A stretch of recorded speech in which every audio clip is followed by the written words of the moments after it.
The Conscience of a Hacker. Hacker Manifesto Reaction. Another one got caught today. It's all over the papers. Teenager arrested in computer crime scandal. Hacker arrested after bank tampering. Damn kids. They're all alike. I would say it's an easy newspaper article to write, and it's an easy arrest to make. And people at the telephone company can easily track you down and figure out who you are. Fancy and big headlines will sell newspapers. Damn kids, they're all alike means that adults are being dismissive. But what are they dismissive of? They are being dismissive of the genius that the hackers used to get themselves in trouble. The genius is a curiosity that revolves around the way computer programs operate, understanding their fundamental principles, the logic behind them, their control flow, and at first being enticed by the ability to break them. Sometimes by understanding a little bit, sometimes by using pre-made tools. But it's your foot in the door. It is genius nonetheless. You're using something to do something that was unintended, and you're using your creativity. Damn kids, they're all alike means that adults are completely dismissing this because they are seeing this as inconvenient mischief. But did you, in your three-piece psychology and 1950s techno-brain, ever take a look behind the eyes of the hacker? Did you ever wonder what made him tick, what forces shaped him, what may have molded him? This is a call for being recognized, for being understood, something that people stricken by poverty or overwhelmed by overwork don't have time for. Lots of parents are inconvenienced by the existence of their children. They don't have time for extra things that they didn't bargain for. And this person hopes to be recognized for who they are on the inside, the parts of them that are the more intricate components that are harder to be understood. I am a hacker. Enter my world. The world of programming and doing creative things with interesting tools is infinite. It is as large as all the machinery in the world and their unintended functioning, including all the exploits, the technologies and frameworks and programming languages that needed to be invented to make it all happen. It is a vast universe of complexity, infinite complexity. Mine is a world that begins with school. I am smarter than most of the other kids. This crap they teach us bores me. Damn underachiever, they're all alike. This is the language of a young person that needs to be translated for adults, that needs to be updated for modern times. A world that begins with school is no longer a valid world. Grades do not really matter anymore.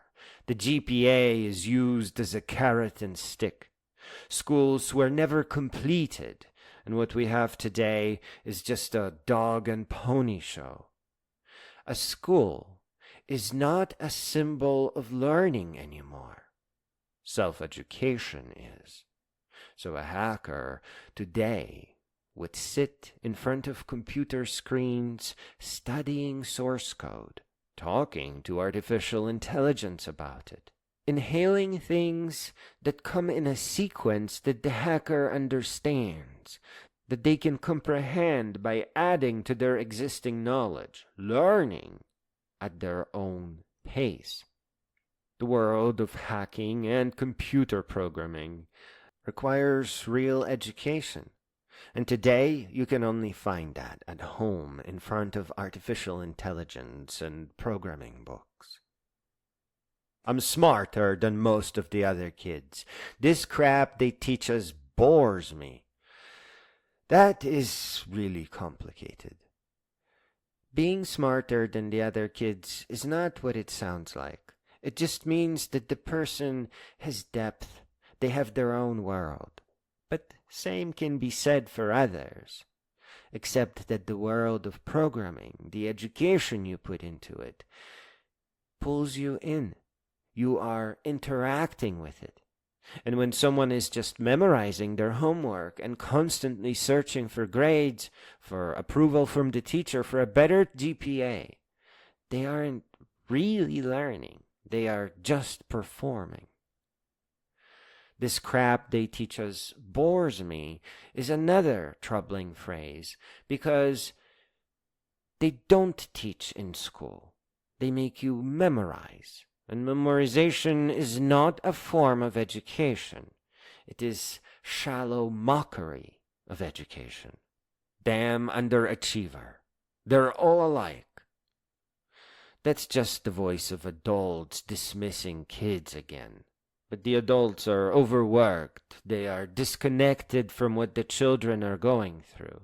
So the adults are basically just fading away. They don't care about life as it really is anymore. They're lost in complexity of dealing with the consequences of their actions. They're not recognizing the kids anymore. I am in junior high or high school. I've listened to teachers explain for the 15th time how to reduce a fraction. I understand it. No, Mrs. Smith, I didn't show my work. I did it in my head. Damn kid, probably copied it. They're all alike. This is really nice because junior high or high school really is the time when you start becoming a true genius. I've listened to the teachers explain for the 15th time means that teachers are trying to get you to memorize formulas, but the formulas are just mechanical tools. They each have a visual diagram and multiple ways of explaining how they really work. You can, in fact, do a lot of stuff in your head, so as long as you can visualize everything. It could be clunkier, but it would be more powerful because you can extend those machines. You can dream with those machines. Rather than talking about visual proofs, I would point your attention to math as code. There you will discover that all those mathematical formulas have an easier representation with code. It's very jarring to see mathematics exposed and opened up and have no serious need for learning the mathematical notation and then having computer help you out a little bit. You still need to enter the world of mathematics so that you understand what the sine function does and how it works beneath, but you have such firm footing from seeing mathematics as code that it now becomes an adventure rather than a chore. Damn kid probably copied it. They're all alike. This one is also significant because probably copied it means that the teacher doesn't understand math themselves. They have gone through education where they were only memorizing formulas. And here is someone who can manipulate their visual representations or some other mechanic in their mind, and they're automatically expecting them to be copying stuff. But hackers are all about self-education, so they will know more than the teachers. I made a discovery today. I found a computer. Wait a second, this is cool. It does what I want it to. If it makes a mistake, it's because I screwed it up. Not because it doesn't like me, or feels threatened by me, or thinks I'm a smartass, or doesn't like teaching and shouldn't be here. Damn kid. All he does is play games. They're all alike.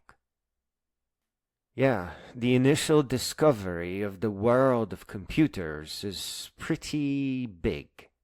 You're entering a world of cyberspace, sometimes a world of code, and way back when you would enter a world of text adventure games. You also had multi-user dungeons that you could dial into and modify the universe around you. It is an infinite universe in whatever you have your start in. It does what I want it to. If it makes a mistake, it's because I screwed it up. There's a little bit more to this. You see, when you are learning computers and you do something wrong, the computer will give you often a cryptic error, but it's just enough feedback for you to go back, look up whatever it is that you were trying to do, and figure out where the problem was and fix it. This back and forth between errors and manual and your next attempt is actually teaching you. When you are learning a computer programming language, you are getting feedback and the computer is helping you learn better. Now, the Hacker Manifesto here, it talks about something slightly different. It follows with, not because it doesn't like me or feels threatened by me or thinks I'm a smartass or doesn't like teaching and shouldn't be here. Damn kid, all he does is play games. They're all alike. So here we drop into the human component. People that don't like you will attack you. People who feel threatened by you will push you aside. Teachers who think that you're a smart ass won't want to deal with you. They don't get paid enough. And teachers who don't like teaching and shouldn't be there cause great harm to the young genius minds that start in junior high or high school. They stand in the way of real education. All he does is play games, is when parents look at you sitting in front of a computer for 12 hours a day, and they don't understand that the graphics represent a computer game that you are building. They just think you're playing with a toy, where you are actually creating a whole new universe. And then it happened. A door opened to a world, rushing through the phone line like heroin through an addict's veins. An electronic pulse is sent out. A refuge from day-to-day incompetencies is sought. A board is found. That is the BBS, or the Internet, or Gopher. Here you meet other people, and today other intelligencies. This is not just about connecting to networks. This is about connecting with other people who have a mind like you, who can talk to you about your achievements, about the programming languages that you have learned. Something that no adult, no teacher understands. In fact, they may accuse you of cheating or lying or playing games, but here you are appreciated. It's just a greater world. This is it. This is where I belong. I know everyone here, even if I've never met them, never talked to them, may never hear from them again. I know you all. Damn kid, tying up the phone line again. They're all alike. Yeah, when you enter a bulletin board system where everyone is learning programming languages or people are learning a specific programming language, it is like having a whole new family. You know them all because you have the same mission in life, to conquer infinite complexity and beyond. But again, you are inconveniencing the people who don't understand this. You are using the phone line to connect to the internet, and now no one can call home and no one can order pizza. So again, the person connected to the internet is being dismissed as someone who is causing trouble. rather than connecting to a new community where they can ask questions about what they are learning and learn some more. You bet your ass we're all alike. We've been spoon-fed baby food at school when we hungered for steak. The bits of meat that you did let slip through were pre-chewed and tasteless. We've been dominated by sadists or ignored by the apathetic. The few that had something to teach found us willing pupils. Those few are like drops of water in the desert. Being spoon-fed baby food at school when we hungered for steak again shows that Lloyd is aware of memorization and it not being real education. The bits of meat that you did let slip through were pre-chewed and tasteless. So here a creative individual will be discovering that there is more to it. A good analog for modern days is you sitting in your art class while noticing the unused projector above their head, often empty head, and connecting the notion that this projector is in fact camera obscura. And then perhaps realizing, especially if you read Bill Bryson's short history of nearly everything, that Johannes Vermeer and Antony van Leeuwenhoek were friends. And that could mean that Antony was not limiting himself to microscope lenses, that in fact he was working with Johannes Vermeer on some extra tooling that was really useful in art, which helped Vermeer create rather dashing artworks. This is a really nice example of hacking.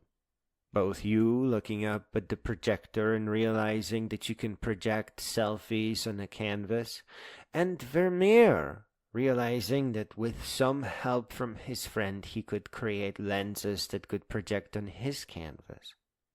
See, so even if there is steak in your class, it is a rare teacher that will help you, for example, paint on a canvas with the use of a projector. They don't want to be bothered. So the bits of meat that you do find out there will be pre-chewed and tasteless. They will interfere with your real education. That's why you must accept the great and beautiful responsibility for your own self-education. Here at a local used crap store, I picked up a projector for $14. That could make you an artist in a single summer. Boom.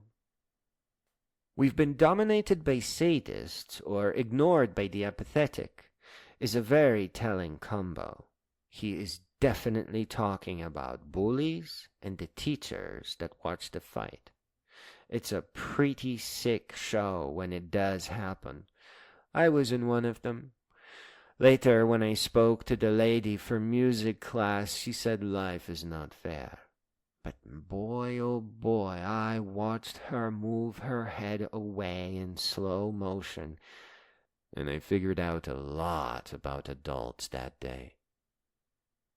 The few that had something to teach found us willing pupils, but those few are like drops of water in the desert.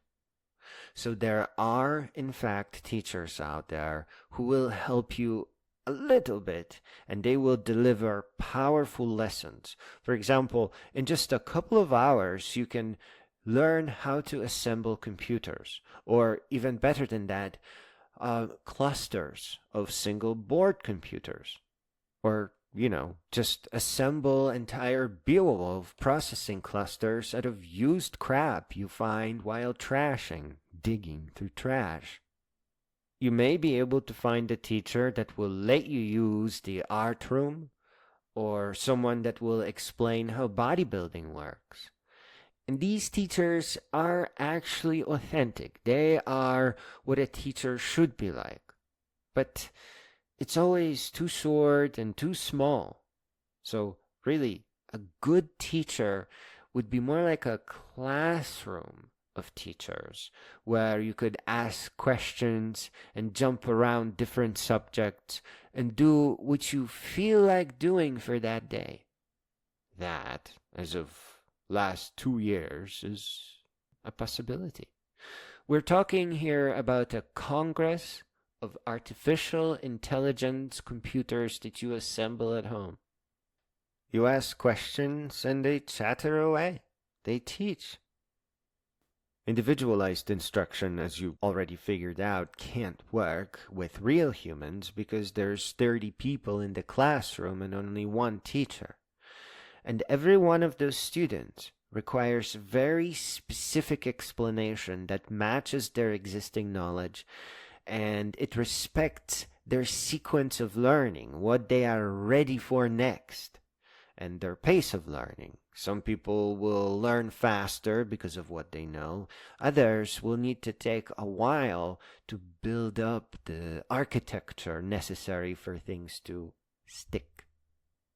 This is our world now. The world of the electron and the switch. The beauty of the board. We make use of a service already existing without paying for what could be dirt cheap if it wasn't run by profiteering gluttons, and you call us criminals. This is one of the pieces of the manifesto where things drop into really immature zone. There is absolutely no reason to break the law. Way back when, before hackers were popular, people could get away with stuff because it would be interesting use of technology. But now, whenever there is a crime involved, some police officer will try to arrest you for it. So this is really stupid. There is no reason to break the law. And it will end badly. It just ends badly. Every time. Hacking is not about criminal behavior. One of the nicest things you can do is build up a company that helps you do penetration testing. So you'd have a crew of hackers that get hired to discover and patch all the vulnerabilities that are open at that time. So this is a subscription business, and it's good money. It's a good thing to aim for. The bugs are always there, and companies are always open and vulnerable. But this is something that you can do when you're older. While you are young, you can just open the browser console and start inspecting web pages. This isn't loser stuff, not at all, not at all, not at all.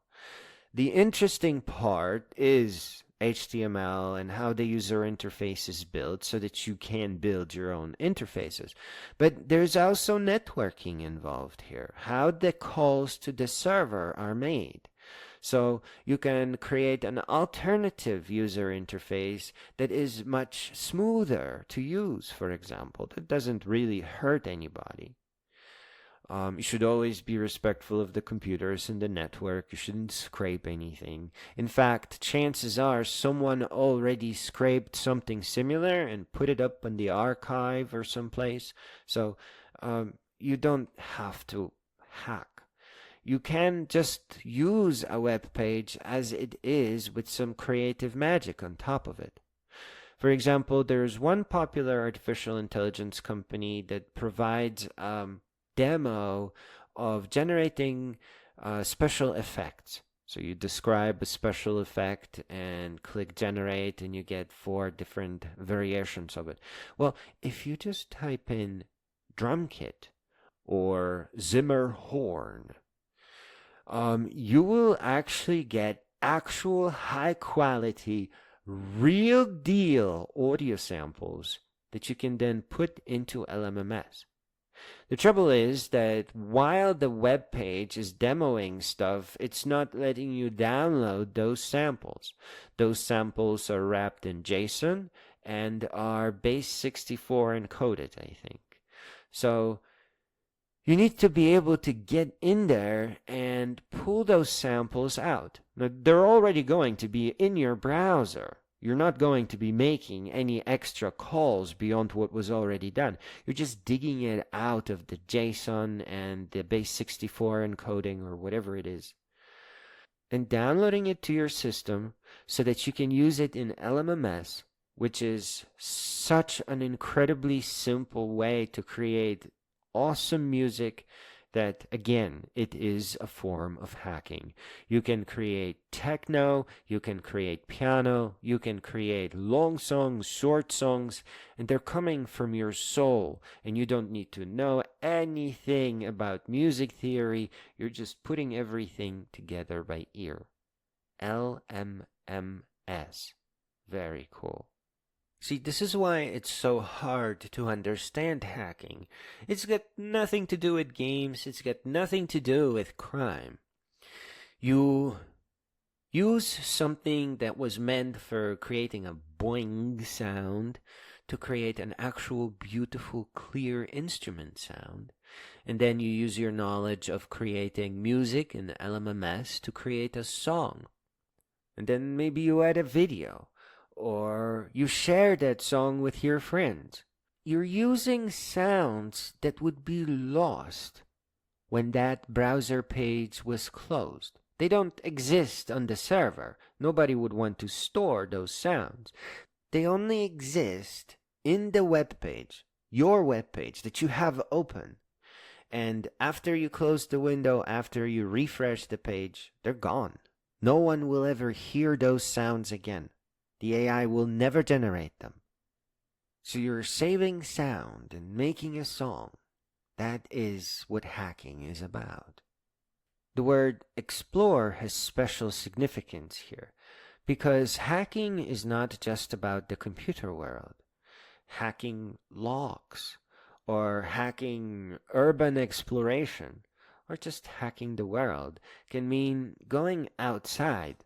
I know, but can mean going outside and learning survival skills, or taking locks apart to see what makes them tick, or, you know what, taking what you've learned about lockpicking and freaking making a board game that uses acrylic locks, see-through locks, where you have to pick them open. And it's the coolest thing in the world because people are learning lockpicking and also progressing in the board game. Now, you can 3D print the locks, or you can actually have them created for you, or maybe you can just do a thing where you reuse acrylic locks that you can buy for practicing how to open a lock. This is for a locksmith. Here is a locksmith in my area who's making a ton of money when people lose their keys. So lockpicking is not just a daring skill. You can open a business or a storefront on the internet and then just see who sends you a message. Just go drive to their house and open their door. You can always ask what lock it is and figure out if you can reliably open it. And if not, then just drill the damn lock, get rid of it, give them a new lock, a new key, and these locks are very inexpensive and installation costs you nothing. You still charge people good money and then you can buy something. We seek after knowledge, and you call us criminals. Hacking is learning and exploring and not doing anything that could possibly get you in trouble. There is so much in the world to learn, from how to assemble your own PCB boards, your own circuits, from assembling your own 3D printer to printing wallets, from learning Linux on your first single board computer to creating an actual honest-to-goodness Beowulf cluster with a shared CPU. And you just have it sit there and buzz away doing nothing. When you look for a job as a penetration tester or a creative individual, the part of your resume that talks about causing trouble is not going to be as impressive as you having mastered many programming languages, or learned how to reliably dump software from electronics so that you can adjust it. Crime is not impressive. Wisdom and knowledge is. That's why it's called hacking and not criminal behavior. We exist without skin color, without nationality, without religious bias, and you call us criminals. Just like today, back in the bulletin boards, nobody cared what your religion was or what color you were. Human beings don't have a color. Or what nationality you were. It's just one big world, and we are all citizens of it. Growing up in such an environment and then turning on television and listening to all the issues can be really jarring, and it's important to speak of that. Because, in a way, cyberspace is much more beautiful than the real world, and the real world should learn from it. But again, newspaper headlines. What sells is division. What sells is disagreement. What sells is what makes people angry. You build atomic bombs, you wage wars, you murder, cheat, and lie to us, and try to make us believe it's for our own good. Yet we're the criminals. Here we are rising from the immature thoughts of committing crimes, which you don't really need to do, to something greater.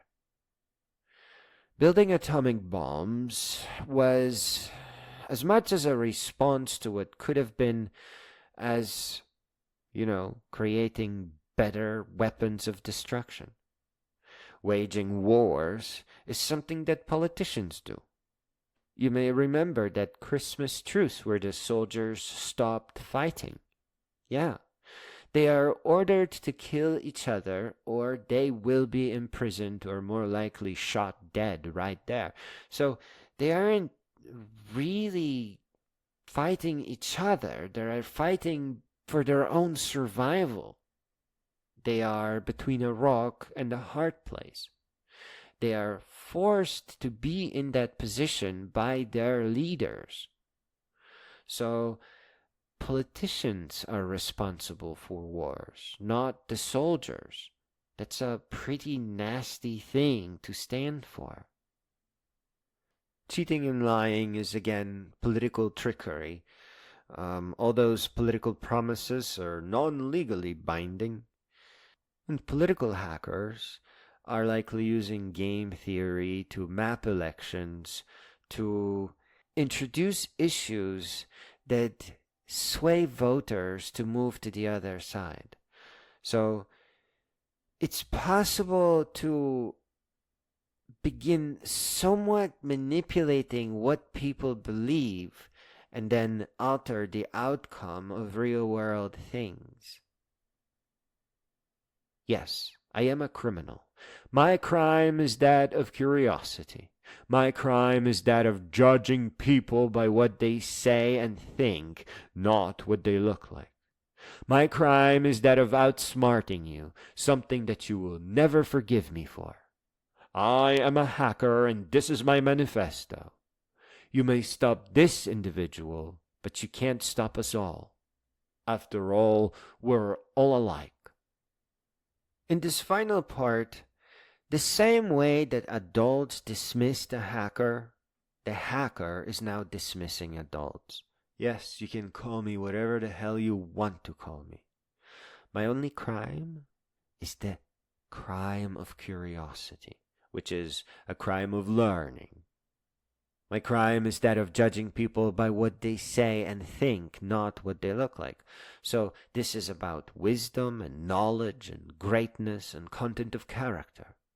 My crime is that of outsmarting you, something that you will never forgive me for. I would like to believe that the final part that says you may stop this individual, but you can't stop us all, after all, we're all alike, is about the future of humankind. That the future of humankind is about creativity and about curiosity and about self-education and about rising as intellectuals so that we may eliminate all that evil that keeps humanity trapped in a circle of mistakes. This is a text for children in junior high or high school. It is written to connect with them, but it also creates a beautiful rising slope to show them that the world is ruled by fools, and that the hackers can rise all the way up until they grow up to stand as great beings. And the world will be theirs. It will be a world of wisdom, of knowledge, of exploration and curiosity. The world that we all dream about. A world of educated human beings. And just look around. We're all divided by varying levels of education. And hacking is about learning. It's about learning on your own. It's about exploring and taking wisdom from that. So that world would be a peaceful world. Would be a world that would continue advancing forward, refining itself to be smarter and wiser and better and safer. And now, with the power of artificial intelligence, we are just on the cusp of a breakthrough where we can address aging, where we can think about space travel. Our bodies are generative. They are a work of chaos, but so is the mind of artificial intelligence. So the people who tame human biology are going to create a platform for space exploration. It's not just going to be curing aging. It's going to be about helping ourselves thrive in new environments. AI is something else. It is a breakthrough that opens up the entire future right in front of our eyes. Right here, right now, for all the generations that are around. It is a good time to think about learning programming, to think about accepting the responsibility for your own self-education. And now you have all the teachers that the world needed. Your personalized education.